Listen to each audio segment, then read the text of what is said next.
Na live anterior, nós falamos um pouquinho sobre as emoções, a diferença entre emoções e sentimentos. E por que é importante a gente saber nominar os nossos sentimentos, né? Saber o que a gente está sentindo, né? Especialmente na questão da educação dos nossos filhos, né?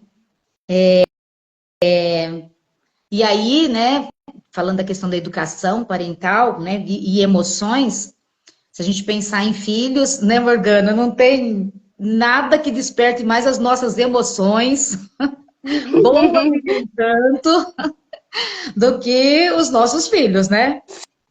Sim, até eu acho que você puxou um gancho legal, né? A gente fala de emoções e acho que um questionamento legal é: será que tem emoções que são boas, emoções que não são boas, né?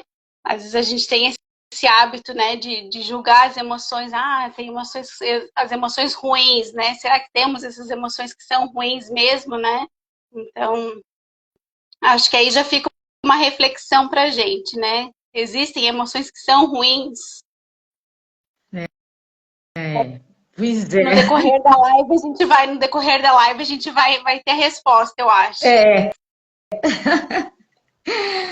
E aí, hoje a gente vai falar de algumas emoções básicas, né? E como essas emoções, ela interfere no nosso comportamento e na educação e nossa ação com os nossos filhos, né? Então, vamos falar aí de raiva, medo, enfim.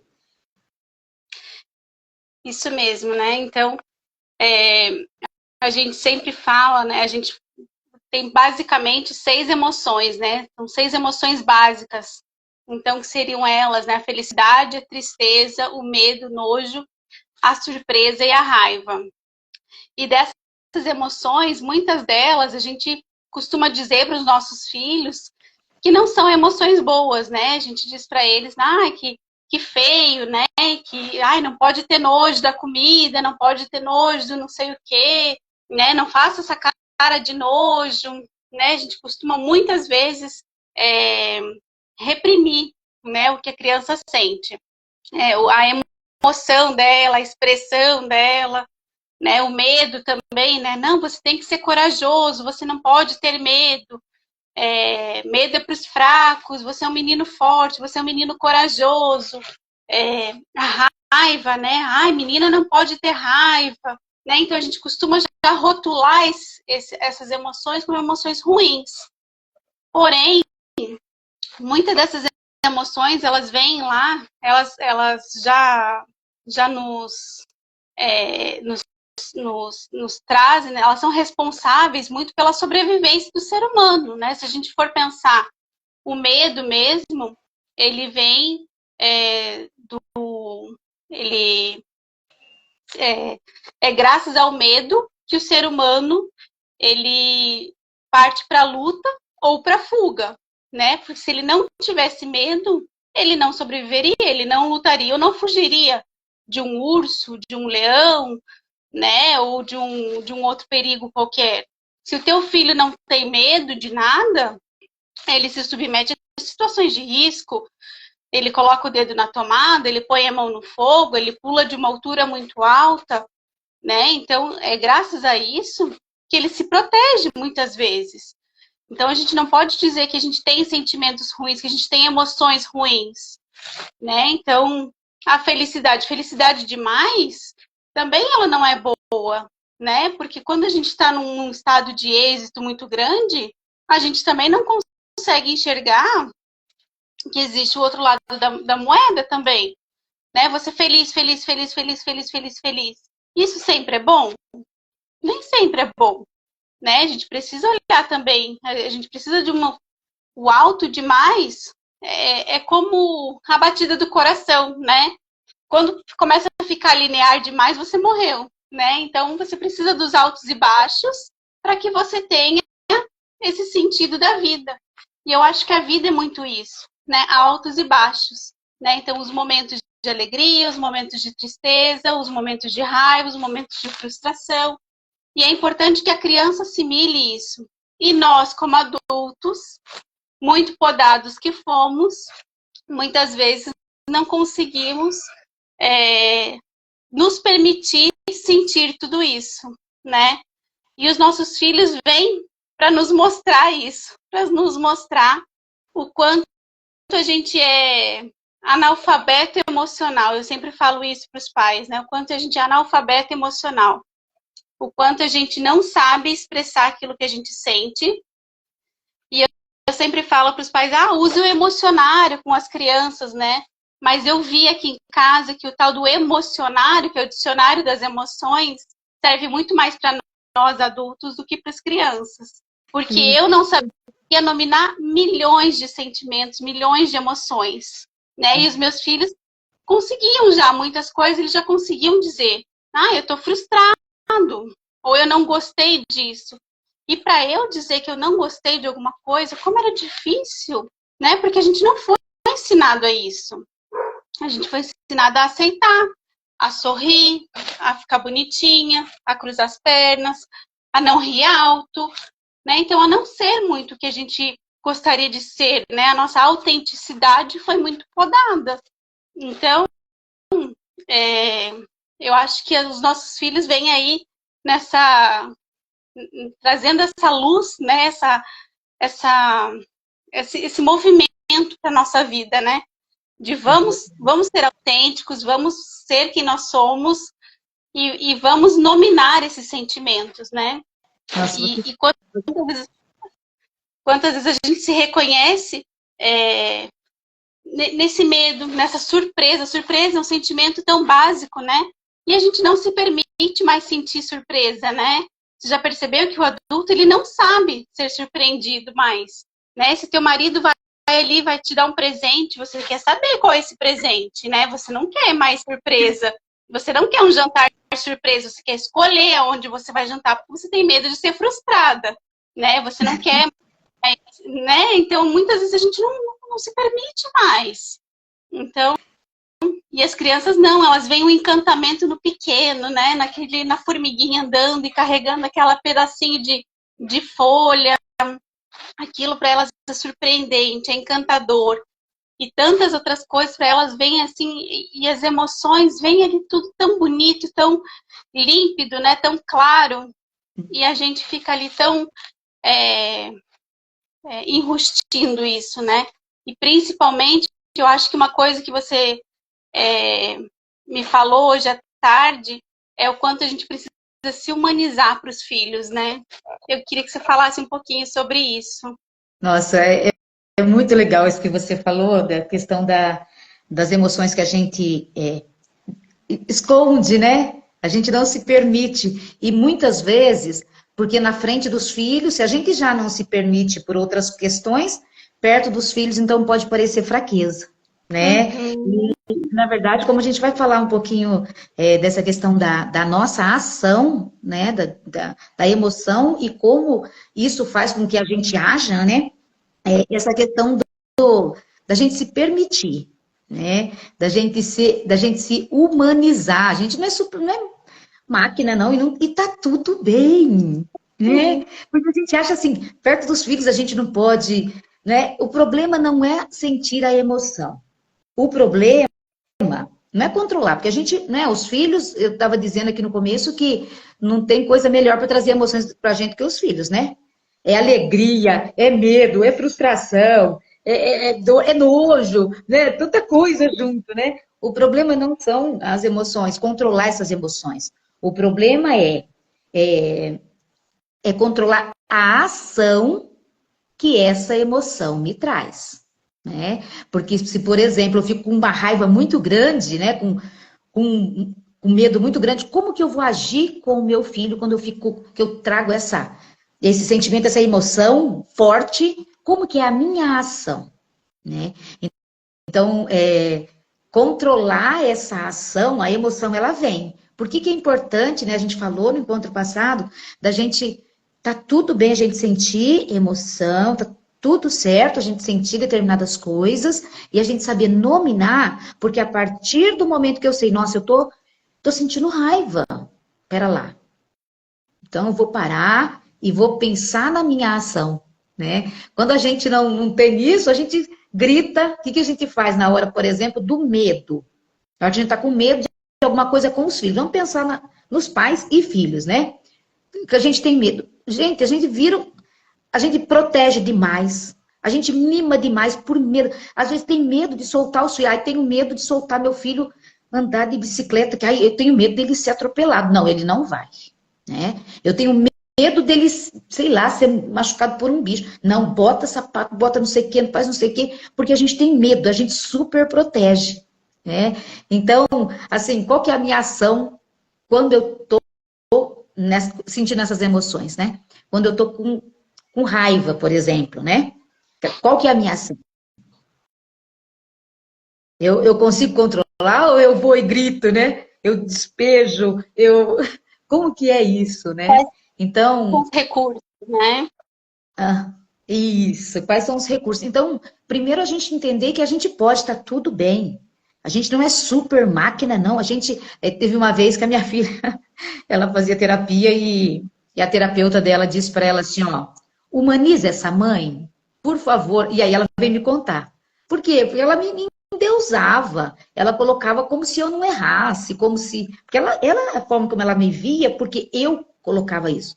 Mas eu tinha meus medos, e a relação melhorou muito mais depois que ela disse isso, e que eu me humanizei, que eu entendi também que eu fazia esse papel de querer ser a supermãe. E, gente, se eu quiser fazer a supermãe, eu vou errar.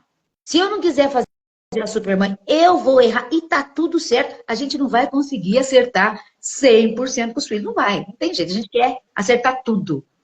Não, não tem como. Não E existe. olha que legal, né? Eu acho que você trouxe uma coisa muito bacana, que aí entra o papel do educador parental, né? O quanto ele pode auxiliar essa família a achar recursos para esses momentos de raiva. Não só para os momentos de raiva, mas para esses momentos em que a gente precisa se humanizar. Porque muitas vezes, tá, a gente sente raiva, a gente sente medo, a gente sente frustração. E aí, o que que a gente faz? Porque daí a gente não quer fazer, a gente não quer gritar, a gente não quer bater, a gente não quer castigar, a gente não quer fazer uma série de coisas, né? A gente não quer ser permissivo, a gente não quer super proteger. E o que a gente faz? Né? Quais são os recursos que eu uso para isso? Né? A Pamela ali disse, é um misto de sentimentos quando a gente tem filhos. De fato, um misto de sentimentos é tudo junto e misturado, é tudo num pacote só, vem, né? E não vem manual, né? E o que que a gente faz? E aí o educador parental, ele consegue auxiliar, ele consegue dar uma série de recursos para essa família a trabalhar com esses sentimentos, a trabalhar a dinâmica dessa família para que as coisas fluam melhor, para que essa família se humanize, como você disse, né? Porque a gente não precisa ser perfeito, porque a gente não deve ser perfeito. Porque olha o fardo que a gente coloca nos filhos quando a gente fica trabalhando, né? Eu acho que até no próximo encontro a gente vai falar muito dessas relações familiares, né? Dessas relações parentais e familiares. Olha o fardo que a gente coloca nesses filhos quando a gente é perfeito. Se a gente não erra, se a gente não sente, como é que essa criança vai errar? Como é que essa criança vai sentir? Se ela não vê pai e mãe errarem, se ela não vê pai e mãe sentirem, ela não vai se permitir nunca, né? Ela vai ter um fardo muito pesado.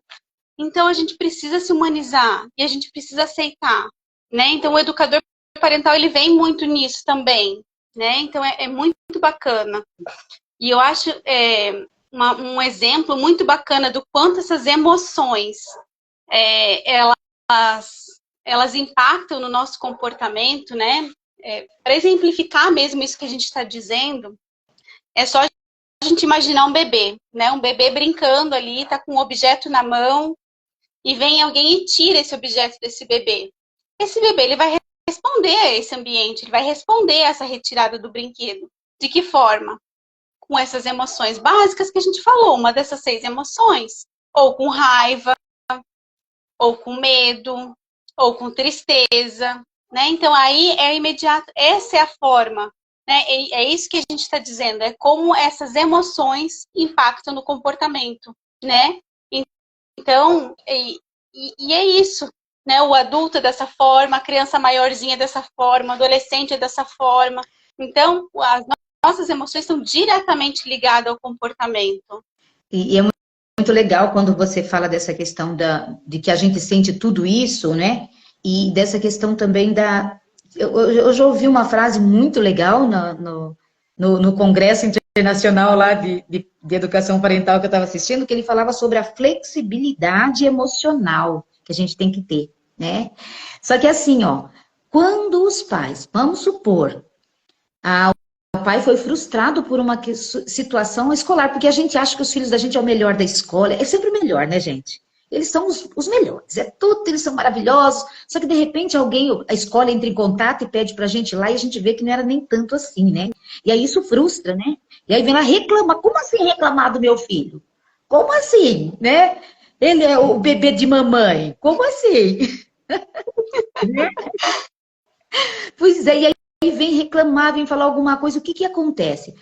A nossa emoção paralisa e uma das tendências que muitas vezes quando a gente não consegue enxergar mais nada, que a gente fica frustrado, fica bravo, a gente às vezes vai descontar na criança, né? Então, a questão do educador parental é fundamental. Por quê? Porque é um olhar fora que vai olhar para a tua situação de um outro ângulo, porque você está no olho do furacão.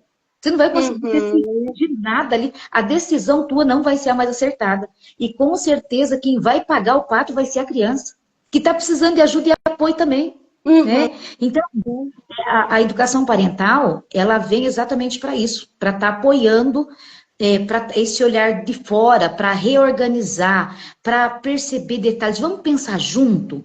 Quando a gente falou da questão, que eu falei da questão da flexibilidade emocional, também é eu estar aberto a me observar, a saber que também eu preciso mudar determinadas coisas. Não tem certo e errado, tá, gente? Não é que eu tô errado, porque ninguém educa um filho de uma forma que faz uma coisa, sei lá, que não é muito legal, porque quis. A gente faz o melhor. A gente faz o melhor. Sempre. Né? Para os filhos, estamos fazendo o melhor. Porém, às vezes aquilo lá, daquela forma, não foi legal e a gente acostumou a fazer de um jeito, viu os pais fazendo, ou enfim, foi fazendo do mesmo jeito sempre e não consegue ver uma outra forma de fazer, né? Muitas vezes a gente fala assim, o filho, a criança fez não sei o quê, eu já tirei o brinquedo, né? Já deixei de castigo, já fiz não sei o quê, mas aí ele fez várias coisas, mas é sempre punição. Fez 10 vezes, já tô cansada, já fiz tudo o que tinha que fazer, mas, pera lá, todas essas coisas foram punições diferentes, mas foram punições. Na verdade, foi só castigo, foram castigos diferentes, um mais brando, outro mais leve, outro, né, tentando agradar. E aí a gente não consegue, quando a gente está no olho do furacão, a gente não consegue ver, quando a gente está envolto na situação. Né? E a gente acha que a gente está fazendo diferente, né? Mas às vezes está fazendo mais do mesmo, né? E não consegue perceber por quê? Porque a emoção não permite que a gente veja isso. Porque a gente quer acertar, a gente se sente frustrado, porque é meu filho, eu preciso acertar, como assim, né? A gente fica frustrado com a gente mesmo. A gente vai compondo histórias na cabeça da gente, né? De que se a gente não agir naquele momento, nosso filho vai virar um marginal, a gente vai se perder, e a gente já vai contando 1000 histórias de que aquela criança precisa naquela hora de uma correção. E aí, esse olhar de fora, ele vai trazer uma luz e uma forma diferente. E para isso a gente tem que estar aberto, né? A ver e aceitar, né? Que tá tudo bem, eu sou humano, né? E não precisa fazer isso de uma forma traumática ou, nossa, errei, ai, tadinho, não precisa culpa, não. Né? A culpa, ela não resolve nada, né? Então, ter filhos é isso, né? A gente tá aprendendo diariamente. E uma outra coisa também, mas eu tenho 3 filhos, tal, eu fiz assim, cada ser humano é único, né? Eu só sei que eu sou eu, porque todo mundo é diferente de mim. Porque senão ia ser tudo igual, ia ser um monte de estera aí, não sabia, não é? Os irmãos podem ser gêmeos. Mas O ser humano é único e irrepetível, né? exatamente. E os filhos, eles vêm para melhorar a gente como adulto, né? Então, assim, E para a gente. sempre há tempo, né? Eu acho que é muito importante os pais lembrarem disso. Sempre há tempo. Não importa quantos anos tenha, não importa. Sempre há tempo. Né? Uhum. Então, mas meu filho já tem 15, já tem 16, já tem 20, já tem. Sempre há tempo. Sempre há tempo de criar vínculo, sempre há tempo da gente melhorar o relacionamento. Nunca é tempo perdido. Sempre há tempo. O pessoal que está assistindo pode colocar comentários aí, gente. O que vocês estão achando? Vão colocando aí, escrevendo o que vocês estão achando, concorda, não? Tem alguma opinião diferente? Coloque aí, ó. Vamos acrescentando aqui. Isso aqui é um bate-papo. Então, hoje a gente está falando um pouquinho dessa questão da nossa ação, da nossa emoção e a forma como a gente age, né? Que isso é importante. Importante reconhecer a emoção, porque é isso vai levar uma ação, com certeza, né? Se eu não sei o que eu estou sentindo, se eu não consigo, se eu não me permito, se eu acho que eu não posso, ou se eu quero ser, enfim, eu não vou saber como agir, eu vou agir sempre do mesmo jeito, né? Então, Uhum. é muito importante a gente estar nominando aí as emoções. E se a gente pensar, né, na gente, né, nos nossos filhos, né, na forma como a gente age com eles, né? Eu acho que é interessante a gente fazer um exercício também, que é pensar na gente quando a gente era criança, né? E muitas vezes a gente repete algumas ações automaticamente lá das, né? Mas quando a gente era criança, né? O que a gente gostava? O que a gente não gostava? Como que era quando alguém fazia isso assim comigo, né? É legal também a gente voltar, né? A gente se reconectar com o eu criança, né? Uhum. Né? A criança que eu era, né? Será que ela gostaria de ter essa mãe? Se eu fosse mãe daquela criança que eu era, como que será que seria isso? Né? Eu queria uma mãe que abraçava, que apertava, um pai, né, uma avó, uma tia, enfim, uma pessoa que cuida de mim, né? Porque não necessariamente é a mãe ou o pai que está ali cuidando, né? Né? Esse Uhum. cuidador, como que esse cuidado que eu queria ter? É assim que eu estou fazendo, né? Então é interessante também a gente olhar para a gente, né? E como às vezes é difícil, né, a gente mudar, porque é, a neurociência mostra, né, como a gente precisa fazer novos caminhos neurais para que a gente consiga mudar essa relação, né? Porque às vezes a gente teve uma criação, a gente teve um modelo, né? Então modelaram para a gente um modelo de criação, o qual a gente foi habituado, o qual a gente cresceu ali. Foram anos da nossa vida com aquele mesmo modelo, com aquelas mesmas palavras, com aquelas mesmas frases, e foi isso que a gente aprendeu, né? E aí a gente tem dois caminhos a seguir: ou replicar ou mudar, né?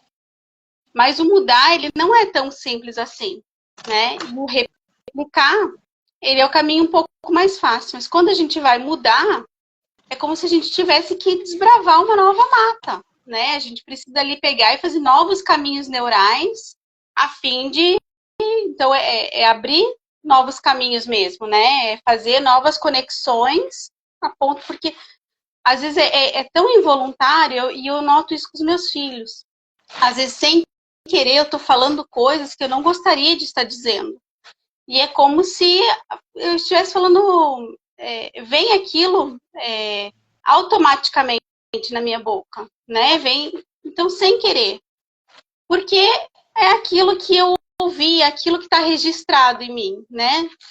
Então, eu tive que fazer novos caminhos. E esse caminho a gente não pode se culpar por não conseguir fazer, porque ele é um exercício contínuo e diário, né? Então, de novo, o educador parental vem muito aí para ajudar a gente a fazer esse novo caminho, porque ele é um caminho difícil da gente traçar, da gente trilhar, né? Porque é uma mata nova, é dia a dia você ficar fazendo esse percurso, fazer esse percurso, fazer esse percurso, fazer esse percurso, sem desistir, né? Até que aquele outro caminho deixe, né? Vá crescendo o matinho no caminho que a gente já tinha e vá desfazendo o mato do caminho novo, né? Mais ou menos isso.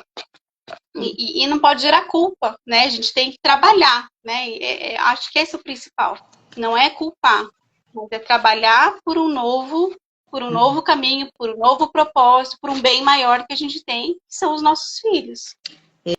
Eu ouvi uma frase, hoje estou falando de culpa, né? Hoje eu ouvi uma frase que dizia que nesse congresso, né? Ele dizia que a gente tem que trocar a culpa pela ação, né? Exatamente. E assim, e a gente trocando a culpa, porque não adianta ficar se culpando, pela ação é a melhor forma de mudar os padrões. E aí diz assim, se reeducar para melhor educar. Nossa. Olha que lindo isso. E a gente está se educando o tempo inteiro. Eu tenho uma filha de 25, vai fazer 25 agora, próxima semana, e um filho de 19. E gente, é constante. Não, como você disse, Morgana, não tem uma época agora, não tem. E que bom que eu consegui ver isso. Não é tarde, nunca é tarde demais. Né? A gente está aprendendo alguma coisa, né? E a parentalidade não é diferente. Sim, sim. E cada um filho é diferente do outro, porque é um outro ser. Eu sou diferente do outro, né? E a gente, na semana que vem, e é interessante a gente pensar nessa questão dos filhos, e aí a gente vê que a gente tem um núcleo maior, né? Porque somos nós, pais, tem os filhos, e aí tem toda uma rede, né? Então, a gente vai conversar também, né, semana que vem, vai falar sobre a questão esse envolvimento com a família, né? Porque essas emoções, elas não interferem, o fato da gente agir sem pensar nas emoções, ela não interfere só no filho, ela vai interferir no relacionamento com o marido, com a esposa, com os pais, com as pessoas que estão em volta, porque muitas vezes, né, a gente faz de um jeito, e aí a pessoa que tá lá, sei lá, a sogra, ou a mãe, ou o tio, ou o pai, enfim, fala assim, imagina, é porque você faz assim, assim, assim, né? É porque você... Não é? E joga mais culpa, né? Ou então fala qualquer coisa que a gente se sente culpado porque não conseguiu fazer não sei o que com o filho, como se... Né? Então, assim, é toda uma relação, muita coisa envolvida. Então, quando a gente não consegue, é muito mais só do que a criança. A gente tem toda uma rede, né? Ela é uma onda, né?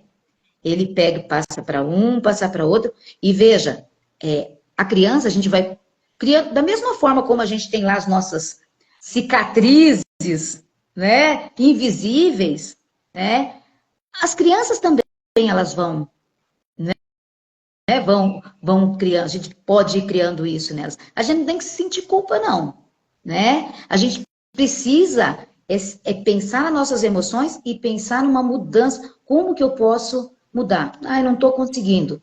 Nós estamos aqui para isso, né? A educação parental, ela é para isso. Então, vocês podem contar com a Trilhar. Quem está aí vendo, conheço não sei quem, conheço a minha amiga, eu tenho filho assim, assim, meu neto, meu sobrinho é assim, coloca aqui, manda mensagem para a gente, né? Que a gente está exatamente para isso. É essa a nossa função, é a isso que a gente se propõe. Exatamente. A auxiliar as famílias, né? A percorrer esse caminho de uma forma mais leve, né? A ajudar mesmo nesses inúmeros desafios que a gente tem, né? Porque realmente educar e percorrer esses desafios da parentalidade, que são inúmeros, não é fácil, né? Então, a gente está aí para dar as mãos e fazer esse trajeto junto, né? Trilhar juntos. Na verdade, treinar uma habilidade que a gente não tem, né? É isso que a gente vai precisar fazer, né? E assim, basta começar, né? E saber que tem, e eu acho que é um alívio também, um das emoções aí, né? O alívio de saber, nossa, eu posso contar, eu tenho alguma coisa, porque muitas vezes a gente não sabe nem por onde. Você fica lá, Uhum. sabe, nossa, gente, agora eu faço o quê? Choro, né? Vou fazer o quê? Vou chorar, ué. Vou fazer mal o quê com essa criança? Já bati, já coloquei de castigo, já não sei o quê, agora eu vou chorar, vou fazer o quê? Não tem, né? E vou chorar escondido ainda, porque não pode me ver chorando, porque eu Pode ver sou se for. forte. Eu sou mãe, eu sou forte, né? Então não precisa isso, né? A gente pode se dar as mãos, né? E criar mecanismos, tá? Não há milagre, né? É um pensar cientificamente, tá? Tem todo um estudo para isso, né? Uhum. Eu e a Morgana, a gente tem estudado bastante. Eu estou fazendo uma pós-graduação em educação parental, são congressos. A Morgana também tem muito conhecimento na área. Então, assim, não é uma coisa. Ah, não, é uma coisa científico, tá, gente? Então, assim, a gente vai, Exatamente. é muito estudo e a gente vai junto. Há um caminho, tá? Então, não vai sozinho, não. Há um caminho para isso. Conte com a gente.